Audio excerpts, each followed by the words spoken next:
Alors, bonjour à tous et bienvenue dans cette nouvelle vidéo dans laquelle on va continuer à s'entraîner pour le bac. Aujourd'hui, on va faire un peu de cinétique, donc de la chimie, puisqu'on va faire l'exercice numéro 1 qui est tombé dans le deuxième sujet en 2024 en Polynésie française. Donc, on va faire le suivi cinétique par conductimétrie de l'hydrolyse du chlorure de tertiobutyle. Donc, on nous donne la structure de cette molécule et puis quelques informations qui seront utiles pour répondre aux questions. Et donc, pour commencer, on nous demande de représenter la formule semi-développée de l'alcool ROH qui est produit lors de l'hydrolyse du chlorure de tertiobutyle. Donc, cet alcool, dans la réaction, il est noté ROH, et on nous dit que R, c'est donc le groupe alkyle CH3 3 fois C. Donc en fait, c'est un carbone qui est relié à 3 groupes méthyl. Donc si on utilise ça, on va obtenir comme formule semi-développée COH, CH3, CH3, CH3. On demande d'entourer et de nommer le groupe caractéristique. Donc le groupe caractéristique, ça va être le groupe OH qui correspond à une fonction alcool. Ça, c'est pour la première question. Ensuite, on nous demande, enfin, on nous fournit un protocole, justement pour étudier la cinétique de la réaction. Donc, on verse un volume de 200 ml d'un mélange d'eau et de propanone. On place le bécher dans un cristallisateur rempli d'eau. On met une sonde pour mesurer la conductivité de la solution avec de l'agitation. Et à l'aide d'une pipette jaugée, on verse 1 millilitre de chlorure de tertiobutyle dans le volume donc d'eau et de propanone. Et ensuite, on suit la réaction. Donc, on fait des relevés de mesure toutes les 5 minutes pendant environ une centaine de minutes. On obtient la courbe qui est représentée en figure 1 et on nous rappelle la loi de Kohlrausch, donc qui permet de relier la conductivité d'une solution aux espèces chargées, enfin aux concentrations des espèces chargées dans cette solution. Et donc, on nous demande à partir de la loi de Kohlrausch d'exprimer la conductivité sigma de la solution. Donc, dans cette solution, on va avoir donc du chlorure de tertiobutyle, de l'eau, de la propanone, de l'alcool ROH, des ions H3O+, et Cl-. Mais les seules espèces chimiques euh, qui vont être responsables de la conductivité d'une solution, ce sont les ions, les espèces chargées. Donc ici, il faut seulement tenir compte des ions H3O+, et Cl-. Et donc, si on applique la loi de Kohlrausch, eh bien, on va avoir la conductivité qui va être égale donc à lambda H3O+, fois la concentration en H3O+, plus lambda Cl- fois la concentration en Cl-. Donc, c'est tout ce qu'il y a à faire pour la question 2. Et pour la question 3, on nous demande d'en déduire une expression de sigma, donc de la conductivité, en fonction de la concentration des ions oxonium uniquement. Enfin, disons la même chose, mais sans la concentration en Cl-. Mais si on regarde un peu ce qui se passe, donc au niveau de la réaction, on a RCl plus 2H2O qui donne ROH plus H3O+, plus Cl-. Donc on a des coefficients stoichiométriques égaux à 1 pour les ions H3O+, et les ions chlorure, Cl-. Donc ce qui veut dire que quand un ion H3O+ sera produit, un ion Cl- sera produit. On ne peut pas avoir l'un sans l'autre. Ce qui veut dire que la concentration en H3O+ sera la même que la concentration en Cl-. Donc, si on utilise cette information pour se débarrasser de la concentration de Cl-, on va avoir sigma qui va être égal à lambda H3O+, fois H3O+, plus lambda Cl- fois la concentration en H3O+. Et donc là, on peut factoriser par la concentration des ions H3O+, on va avoir lambda H3O+, plus lambda Cl- fois la concentration des ions H3O+. Ensuite, à partir donc de cette expression, il faut justifier qu'il est possible de suivre la cinétique de la réaction par conductimétrie. Donc là, en fait, pour suivre la cinétique de la réaction, on peut soit étudier la vitesse de disparition des réactifs ou la vitesse d'apparition des produits. Et pour déterminer la vitesse d'apparition des produits, on peut faire un relevé des concentrations de l'un des produits. Donc, par exemple, H3O+. Et là, ici, la concentration des ions H3O+, elle va être directement proportionnelle à la conductivité. Puisque ici, lambda H3O+, plus lambda Cl-, c'est une constante. Donc, on a bien une relation de proportionnalité entre les deux grandeurs. Donc, on peut bien suivre la formation des ions H3O+, et donc la cinétique de la réaction par conductimétrie. Pour la question 5, on nous demande de calculer la valeur de la quantité de matière initiale de chlorure de tertiobutyle. Donc, pour ça, eh bien, on nous donne plusieurs informations dans l'énoncé. On nous donne le volume qui est introduit, on nous donne la masse volumique. Donc à partir de la masse volumique et du volume, on va pouvoir trouver la masse, parce que nous on veut la quantité de matière. Donc pour passer de l'un à l'autre, il nous faut la masse molaire et on nous donne la masse, enfin les masses molaires de différents atomes. Donc on va avoir N0 qui va être égal donc à la masse volumique du chlorure de tertiobutyle fois le volume qui a été introduit, donc V, divisé par la masse molaire du chlorure de tertiobutyle. Donc la masse molaire, la masse volumique, c'est 0,850 fois 1 ml. Donc là, attention, hein, on est peut-être tenté de convertir les millilitres en litres, sauf que là, la masse volumique, c'est des grammes par millilitre. Donc on a envie de garder des millilitres pour le volume. Et la masse molaire de RCl, on ne nous la donne pas directement, mais on nous donne la masse molaire du carbone, de l'hydrogène et du chlore. Et donc, on peut en déduire donc la masse molaire du chlorure de tertiobutyle, donc ça sera 4 fois la masse molaire du carbone. Ah oui, mais là, comme je suis en train de faire l'application numérique, on va pas mélanger les lettres et les chiffres. Donc là, on va avoir la masse molaire de RCl qui va être égale à 4 fois la masse molaire du carbone, plus 9 fois la masse molaire de l'hydrogène, plus une fois la masse molaire du chlore. Donc ça fait 12 fois 4, donc 48, plus 9 fois 1, 9, plus 35, 35,5, pardon. Donc ça va faire, donc ici, on va avoir donc 57, 57 et 5, 62, 92,5 grammes par mol. Et puis donc, quand on remplace là-dedans, donc ça fait 92,5, et on va avoir 9,2 10-3 mol.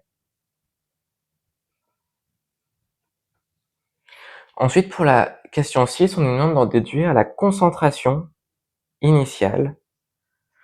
Donc pour ça, il faut se souvenir que les 1 ml qu'on prélève, on les met dans 200 ml. Donc le volume final, ça sera 201 ml. Et donc la concentration initiale, C0, ça va être égal à N0 divisé par V total. Donc ça va être égal donc à 9,2 10-3 divisé par 200 ml, donc 0,200 litres. Et donc ça fait 4,6 10-2 mol par litre.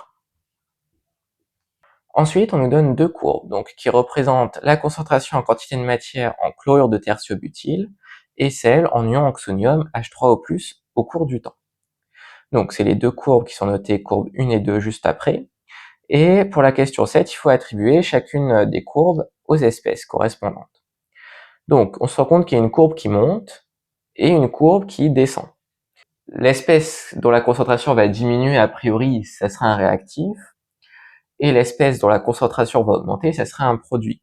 Donc là, la courbe 1 qui descend, ça va être la courbe du chlorure de tertiobutyle, et la courbe qui monte, ça sera plutôt celle des ions oxonium H3O+. Et petite chose intéressante, on avait trouvé 4,6 10-2 mol par litre comme concentration initiale, et la courbe 1 commence à 0,046 mol par litre, à t égale 0, donc c'est cohérent avec ce qu'on a raconté précédemment. Et donc, à l'aide d'une des deux courbes, pour la question 8, il faut montrer que l'hydrolyse du chlorure de tertiobutyle est totale. Donc pour ça, on va pouvoir utiliser la courbe 1, donc qui correspond justement au chlorure de tertiobutyle. On se rend compte qu'au bout de 5500 secondes, la concentration est quasiment nulle. Ce qui veut dire que l'espèce a été entièrement consommée et donc que la réaction est effectivement totale. Ensuite, pour la question 9, il faut définir ce qu'est le temps de demi-réaction d'une transformation chimique. Donc le temps de demi-réaction, ce sera le temps au bout duquel la moitié du réactif limitant, donc là du chlorure de tertiobutyle, aura été consommé. Et il faut estimer ça graphiquement. Donc pareil, on va toujours utiliser la courbe 1. Et donc là ici, la quantité de matière initiale, c'est 0,046. Donc la moitié, ça sera 0,023. Donc on se place en 0,023 sur l'axe des ordonnées. On se projette sur la courbe et on voit que ça correspond à peu près à une valeur de... Enfin, on est entre 1200 et 1300 secondes. Donc ensuite, on passe à une deuxième partie. Et pour la première question de cette partie, donc la question 11, il faut donner l'expression de la vitesse volumique de disparition du chlorure de tertiobutyle. Donc ça, pareil, normalement, c'est une définition du cours. Et la vitesse de disparition de RCl, ça va être égal à donc la dérivée de la concentration en chlorure de tertiobutyle par rapport au temps. Et là, ici, la dérivée sera négative parce que le chlorure de tertiobutyle est consommé, sauf qu'une vitesse, ça peut pas être négatif. Donc, on met un moins devant. Et ensuite, il faut indiquer qualitativement comment évolue la vitesse volumique de disparition du chlorure de tertiobutyle. Donc ça, on peut, par exemple, utiliser la courbe 1, et on voit que la fonction, donc, elle est décroissante, mais elle décroît de moins en moins vite.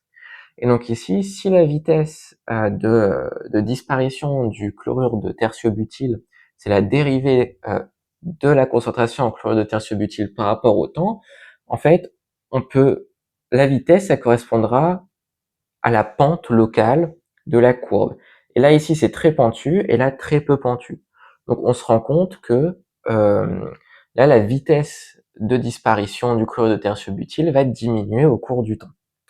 Ensuite, pour la question 13, alors avant la question 13, déjà, on nous donne des informations. Donc, si la transformation est d'ordre 1, enfin, si la cinétique de la transformation est d'ordre 1, on peut écrire la vitesse de disparition de RCl comme une constante fois la concentration de RCl. Et dans ce cas-là, il faut donner l'allure de la courbe qui représente la vitesse volumique de disparition du chlorure de tertiobutyle en fonction de sa concentration. Donc, ici, si on se fait l'hypothèse d'un ordre 1, on a la vitesse de disparition de RCl qui est égale à une constante fois la concentration de RCl de T. Donc là, ici, on a une relation de proportionnalité. Donc, si on cherche à représenter l'un en fonction de l'autre, et qu'on a une relation de proportionnalité, on a une droite qui passe par l'origine du repère, avec une pente qui est égale à K.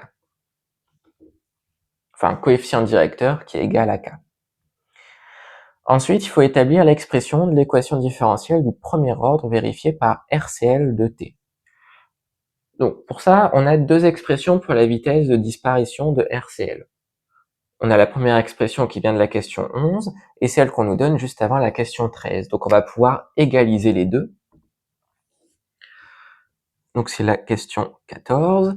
On va pouvoir égaliser les deux et on va donc obtenir moins drCl sur dt est égal à K RCl de T.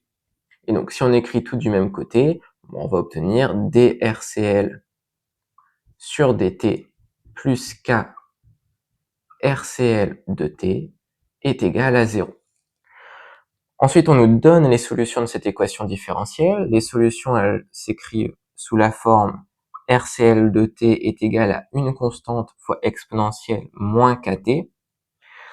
Et il faut déterminer la valeur de A à partir des conditions initiales.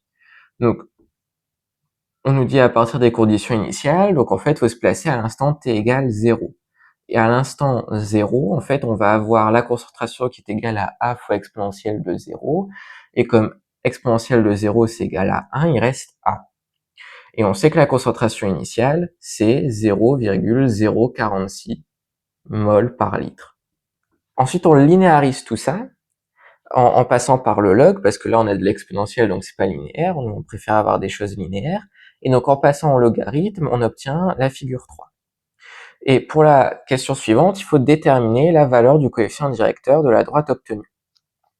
Donc, pour calculer Un vecteur directeur, c'est toujours la même histoire, une différence d'ordonnée sur une différence d'abscisse. Et donc là, on peut prendre par exemple, on essaie de prendre des points assez éloignés pour essayer de minimiser l'impact des incertitudes de mesure. Et là, ce qui marche assez bien, on essaie de prendre des points éloignés tout en essayant de se faciliter la vie, donc prendre des trucs qui tombent bien sur des graduations. Et là, on peut prendre par exemple ce qui se passe à l'instant t égale 0 et à l'instant 1900. Donc on va avoir moins 4,2 moins 3,1 sur 1900 moins 0. Et donc ça va faire moins 5,8 10 puissance moins 4 secondes moins 1. En haut, ça n'a pas d'unité. Les ordonnées, là, on nous le dit, c'est sans unité. Et les abscisses sont en secondes, donc là, ici, le coefficient directeur sera en secondes moins 1. Et pour la dernière question de cet exercice, donc pareil, on nous donne quelques informations. On nous dit que le temps de demi-réaction T1,5 peut se calculer en faisant ln de 2 sur k, avec le k qui est le même k qu'ici, et que le k c'est moins a, avec a le coefficient directeur qu'on vient de calculer. Donc là on nous demande de déterminer à partir de ces informations la valeur du temps de demi-réaction. Donc T1,5 c'est égal donc à ln de 2 sur k, c'est égal à ln de 2 sur moins a. Et donc si on fait l'application numérique, on va trouver T1,5 qui vaut 1,2 fois 10 puissance 3 secondes. Et c'est très cohérent avec la réponse à la question 10, puisqu'à la question 10, on avait dit que le temps de demi-réaction, il était entre 1200 et 1300 secondes. Donc tout va bien.